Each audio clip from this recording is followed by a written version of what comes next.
하나님 말씀 함께 보겠습니다. 하나님 말씀 골로새서 2장 16절부터 23절 말씀입니다. 신약성경 326페이지 골로새서 2장 16절부터 23절 말씀, 제가 봉독하고 마지막 절 합독하겠습니다. 그러므로 먹고 마시는 것과 절기나 초하루나 안식일을 이유로 누구든지 너희를 비판하지 못하게 하라. 이것들은 장래 일의 그림자이나 몸은 그리스도의 것이니라. 아무도 꾸며낸 겸손과 천사 숭배를 이유로 너희를 정죄하지 못하게 하라. 그가 그 본 것에 의지하여 그 육신의 생각을 따라 헛되이 과장하고 머리를 붙들지 아니하는지라. 온 몸이 머리로 말미암아 마디와 힘줄로 공급함을 받고 연합하여 하나님이 자라게 하심으로 자라느니라. 너희가 세상의 초등학문에서 그리스도와 함께 죽었거든 어찌하여 세상에 사는 것과 같이 규례에 순종하느냐. 곧 붙잡지도 말고 맛보지도 말고 만지지도 말라 하는 것이니 이 모든 것은 한때 쓰이고는 없어지리라. 사람의 명령과 가르침을 따르느냐. 이런 것들은 함께 읽습니다. 이런 것들은 자의적 숭배와 겸손과 몸을 괴롭게 하는 데는 지혜 있는 모양이나 오직 육체에 따르는 것을 금하는 데는 조금도 유익이 없느니라. 아멘. 골로새 교회를 향한 바울의 편지에는 그 당시에 골로새 교회가 처해 있는 상황에 대해서 기록하고 있습니다. 특별히 바울이 염려하고 있는 부분이 있죠.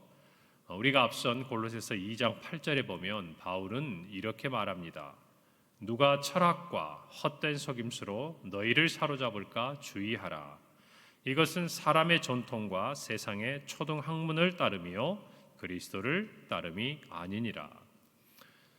오늘날에도 마찬가지지만 그 당시 골로새 교회는 주요한 동방과 서방의 무역로에 위치해 있었기 때문에, 그리고 많은 사람들이 오가면서 동방에 있는 신비로운 어떤 여러 가지 종교들, 또 여러 가지 사상들과 또 이성적이고 합리적인 또 서방의 여러 가지 사조들이 서로 충돌하는 그런 지역이었습니다.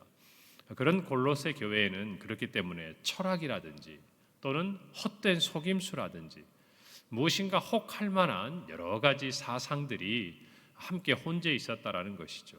그래서 교회는 오직 그리스도를 따라야 하고 진리이신 그리스도의 말씀 앞에 서야 함에도 불구하고 여러 가지 사상적인 그런 신앙적인 도전 앞에 있었다라는 것입니다. 결국 이것은 분명한 하나의 우리가 구분을 해볼 수 있는데, 사람의 전통이나 또 세상의 초등학문이라고 이야기할 수 있는 이전의 율법을 따를 것이냐, 아니면 그리스도를 따를 것이냐라는 이 영적인 싸움이었다라는 것입니다. 특별히 오늘 본문 16절부터 23절까지 바울은 이 세 가지 골로새 교회에 침투했던 이단의 사조에 대해서, 사상에 대해서 지적하고 그것들로부터 주의하라고 이야기합니다. 첫 번째는 율법주의적인 풍조입니다. 16절부터 17절을 보니까 그러므로 먹고 마시는 것과 절기나 초하루나 안식일을 이유로 누구든지 너희를 비판하지 못하게 하라. 이것들은 장래일의 그림자이나 몸은 그리스도의 것이니라. 예수님은 율법을 폐하러 온 것이 아니라 완성하러 오셨다라고 친히 말씀하셨습니다. 구약에 있는 모든 제사법과 모든 율법은 이 땅에 오시고 또 다시 오실 예수 그리스도를 향한 그림자일 뿐, 그 실체, 그 본체는 예수 그리스도이시고, 주님께서 이 땅에 오심으로 율법을 완성하셨고 하나님의 나라가 이 땅에 임했습니다. 이것이 저와 여러분의 신앙의 고백입니다. 그러나 예수님이 오셨음에도 불구하고 여전히 그들이 이전에 붙들고 있던 그림자에서 빠져나오지 못하는 대표적인 것이 바로 율법이었죠. 그래서 그들은 구원을 받는 데 있어서 예수님을 믿음으로 이르는 이 율법의 완성에 대해서 있는 그대로 받아들이지 못했어요. 과거의 것, 그들이 붙잡았던 것, 그들이 조상이 붙잡았던 것, 좀 더 정확히 이야기하면 믿음이 아닌 그들의 공로로 구원에 이르는 이것들을 놓치지 못했어요. 왜냐하면 그것들은 분명하게 눈에 보였기 때문이거든요. 그리고 자기들이 주장할 수 있었어요. 자기의 자랑이 되었던 것입니다. 예수님 시대의 바리새인들이 대표적인 사람들이 할 수 있겠죠. 그들은 구원을 받으려면 예수 그리스도의 복음에 대해서 들었음에도 할례를 받아야 한다고 주장하고, 또 율법의 규정에 있는 먹고 마시는 것, 오늘날도 유대인들은 코셔법이라고 그래요. 코셔라 그러죠. 유대인들의 먹는 이 부분들은 이슬람 교도의 할랄 못지않는 그런 아주 엄격한 제도들을 가지고 있습니다. 버리지 못하는 것이에요.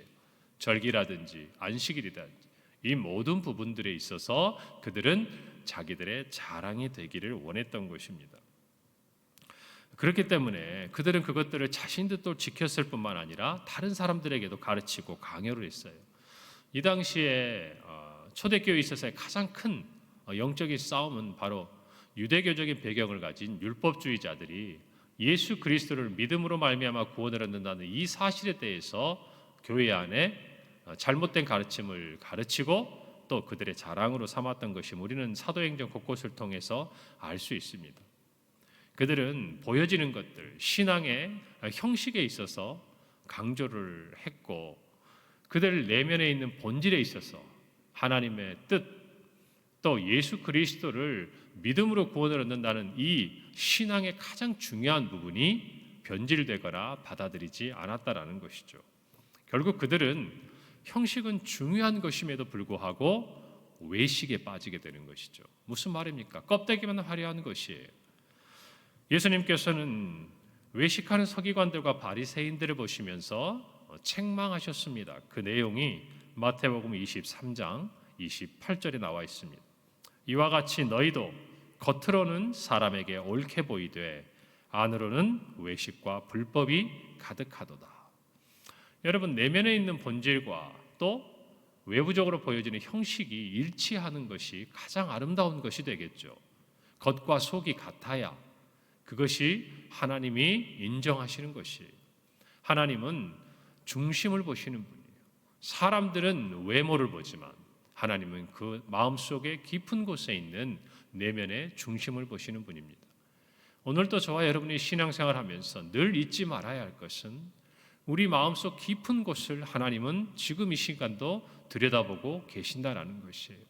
우리가 어떤 마음으로 예배하고 있는지, 어떤 마음으로 우리의 삶에 주어진 삶의 자리에서 일하고 말하고 사람들과 함께 살아가고 있는지, 우리의 말은 또 우리의 모습은, 보여지는 것들은 성도요, 또 교회에 다니는 그리스도인이, 또 예수 그리스도를 믿는 믿음의 사람으로서의 어떤 모습을 보인다 할지라도 하나님은 그것만을 보시는 것이 아니고 우리의 마음의 중심을 보신다는 것입니다.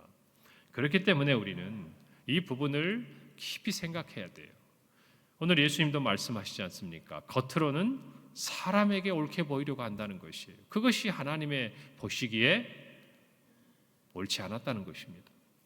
저와 여러분의 삶의 가장 기본적인 것은 하나님이 우리를 어떻게 보시는가, 이게 첫 번째입니다. 사람이 우리를 보는 것은 우리가 하나님 앞에 정직하고 하나님 앞에 옳게 보이려고 애쓰는 그 과정에서 자칫 잘못하면 사람들은 우리에 대해서 오해할 수도 있어요. 우리가 그들을 더욱 사랑하고 그들의 영혼을 위해서 우리가 베풀고자 하는 사랑에 대해서도 오해할 수 있습니다. 오늘날 우리가 그리스도의 사랑으로 행하는 모든 일들을 세상은 의심의 눈초리를 거두지 않아요. 나를 그리스도인 만들려고, 나를 교회에 나오게 하려고 잘해주는 것처럼 그들은 착각합니다. 물론 우리의 마음이 그것을 향해 있습니다. 그러나 우리는 보다 본질적인 것을 향해 가는 것이죠. 우리와 같이 교회를 나오고 그들이 교인으로서 생활을 하고 또 그들의 오므로 인해서 우리 교회가 성장하고 부흥하고 여러 가지 눈에 보이는 정말 힘을 얻는 그런 것이 우리의 목적이 아니에요. 우리의 마음은 뭡니까? 그 사람의 영혼을 향한 긍휼히 여기는 마음 아니겠습니까? 우리가 받은 구원을 그들도 얻기를 원하는 우리의 마음이지 않습니까? 그런데 시간이 지나면 하나님이 그것을 알게 하십니다. 그러나 우리가 사람에게 보이려고 무엇인가를 행하는 것은 한시적이고 찰나적일 수밖에 없는 것이, 우리도 마찬가지입니다. 사람에게 옳게 보이려고 하다 보면 우리가 원하지 않는 것을 마치 우리가 원하는 것처럼 행동할 때가 많아요. 우리도 모르는 것을 마치 우리가 다 알고 있는 것처럼 행동할 때가 많아요. 우리도 하지 못하는 것을 마치 다 하고 있는 것처럼 그렇게 행동할 때가 많아요. 그것이 우리를 병들게 하는 것입니다. 우리를 피폐하게 하는 것이 하나님 앞에서 진실함으로 나아가는 것, 하나님 앞에서 솔직하게 정직하게 나아가는 것, 그것이 우리의 신앙의 가장 기본적인 요소입니다. 할렐루야. 그래서 우리는 우리의 마음을 주님 앞에 터야 돼요. 다 이야기해야 돼요. 오늘도 기도할 때에 하나님 앞에서 감출 것이 없다는 것을 깨닫는다면 하나님을 향한 우리의 여러 가지 마음들, 때로는 섭섭할 수도 있습니다. 때로는 낙심할 수도 있어요. 때로는 지칠 수도 있습니다. 하나님이 원망스럽게 느껴질 때도 있습니다.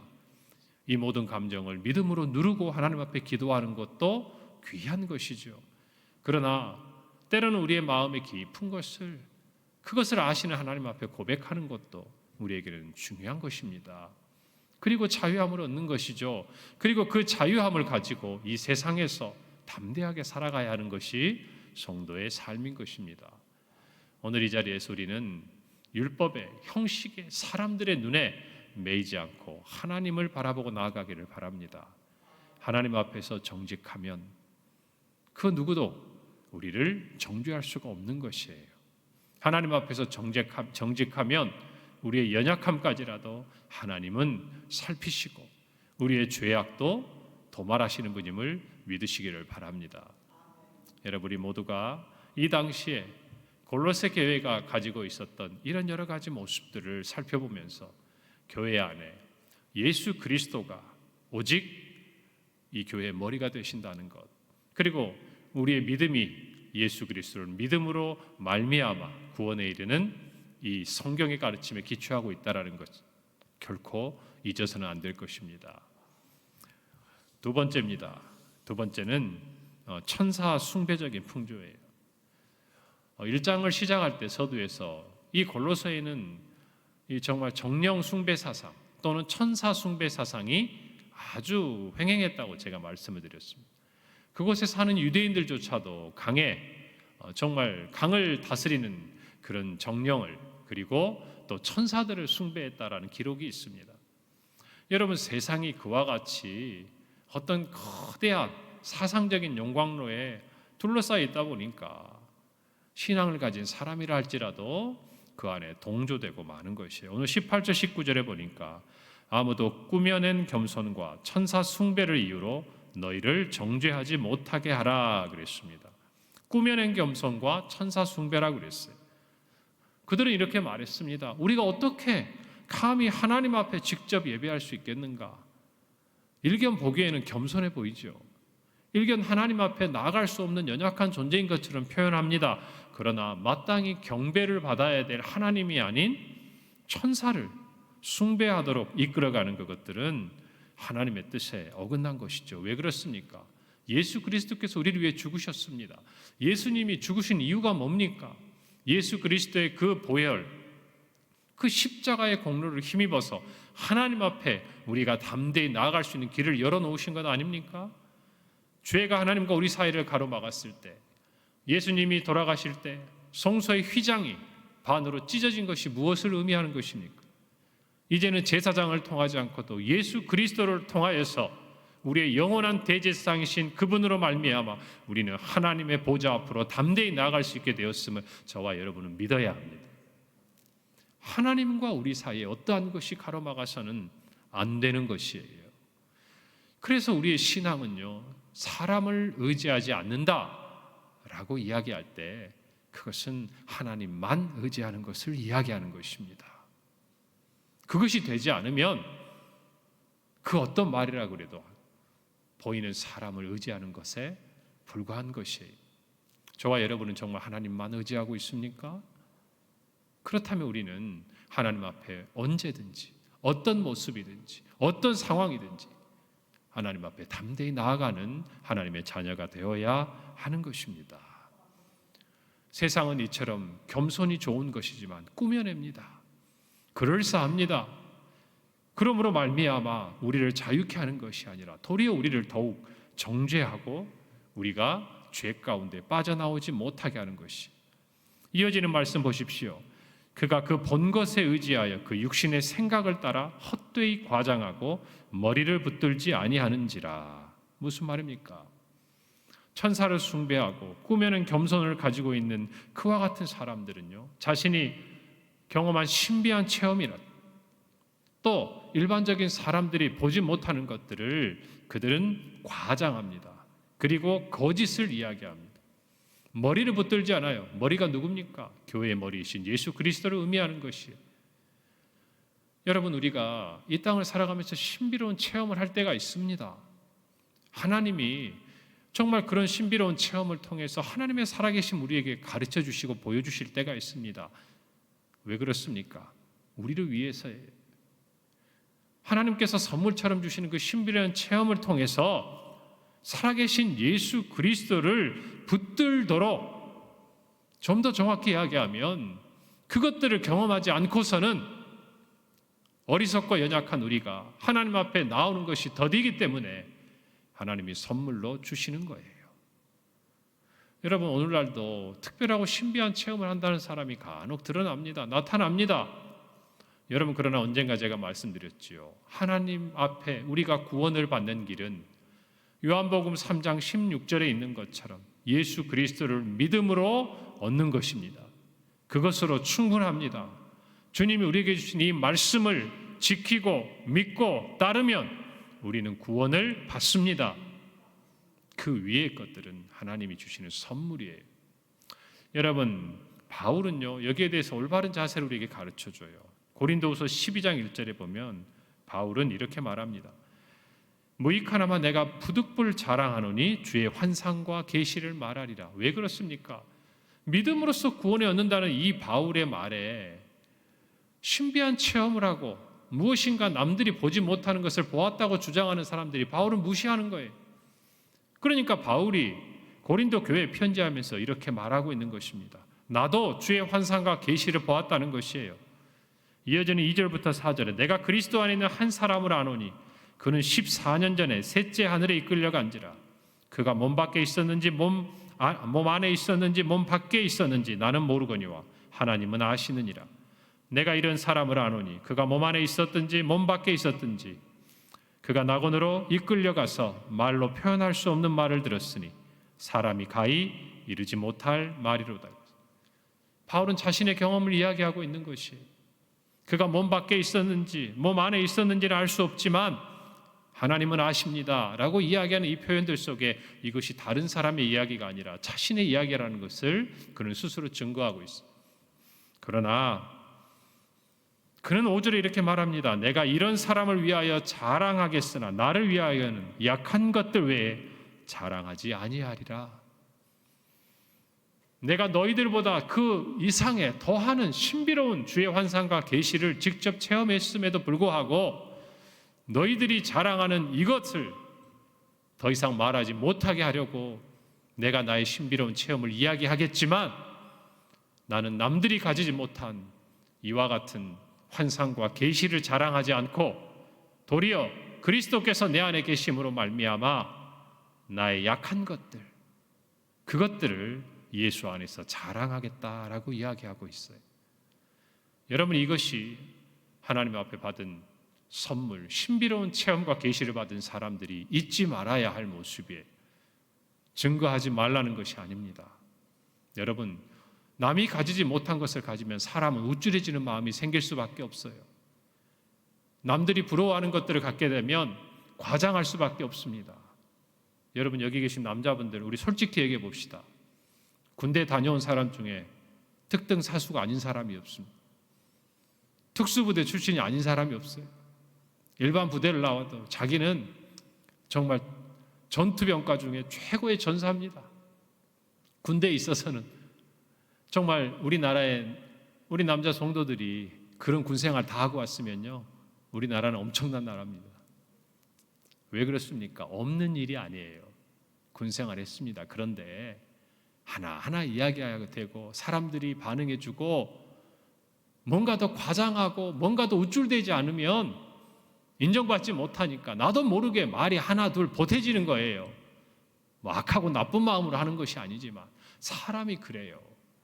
남들이 보지 못한 것 조금 보고 남들이 경험하지 못한 것 한번 경험하면 나도 모르게 그것을 자랑하게 되어 있습니다.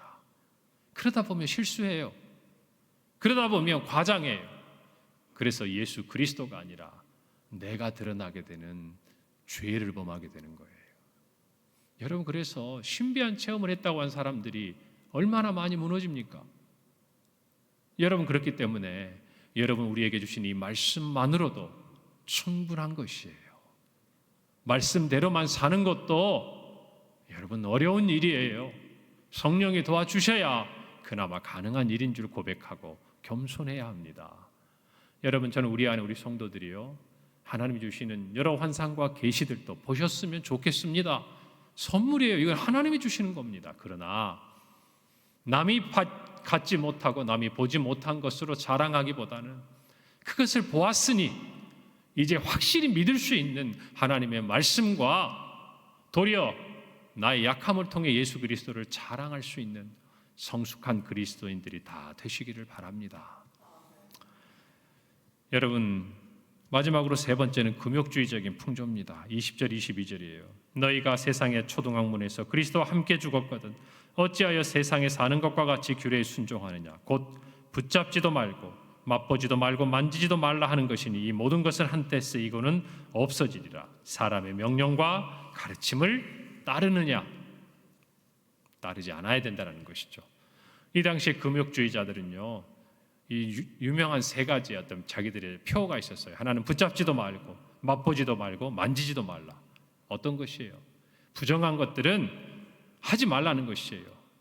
특별히 음식을 통해서 그 당시에는 그런 것들이 횡행했는데 그것들은 먹지 말라는 것이, 먹지 않는 것을 떠나서 맛보지도 말라는 것이, 맛보지 않는 것을 떠나서 만지지도 말라는 것이.